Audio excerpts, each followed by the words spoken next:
Mas Adi, kita lihat bagaimana gerilya dari seorang Kaisang Pangarep untuk meningkatkan elektabilitas parpolnya. Mulai dari pendekatan ke relawan-relawan Jokowi, kemudian juga menyasar pemilih muda. Kita tahu 52% pada pemilih nanti di 2024 ini adalah anak muda begitu. Sebenarnya bagaimana impact Kaisang untuk menggaet pemilih muda? Seberapa besar peluangnya? Ya, saya kira kalau kita membaca bagaimana kita misalnya melihat partai-partai politik berusaha untuk lolos ambang batas parlemen 4%, rasa-rasanya sulit sebenarnya bagi Kaisang bisa membawa PSI untuk lolos ke parlemen ya. Sudah begitu banyak orang-orang penting di negara ini bikin partai tapi tidak lolos ambang batas parlemen.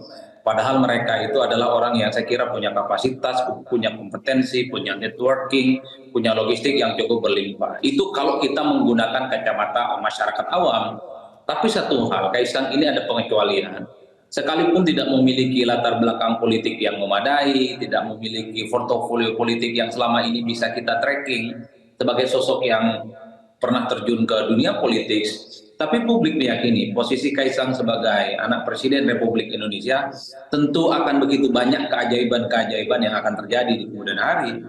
Kan bisa kita lihat bagaimana antusiasme publik, antusiasme relawan-relawan politik yang kemudian sangat terlihat yang selama ini begitu tegak lurus ke Jokowi, juga sangat mulai beririsan dengan Kaisang. Itu yang pertama.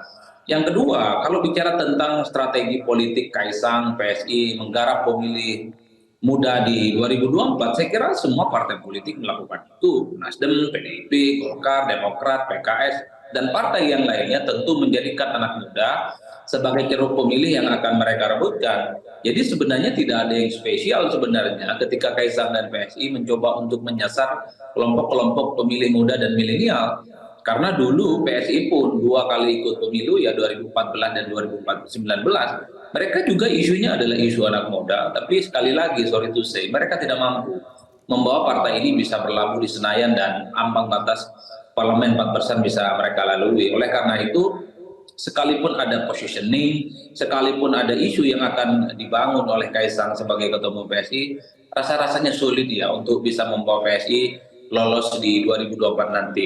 Jelajahi cara baru mendapatkan informasi. Download Metro TV Extend sekarang.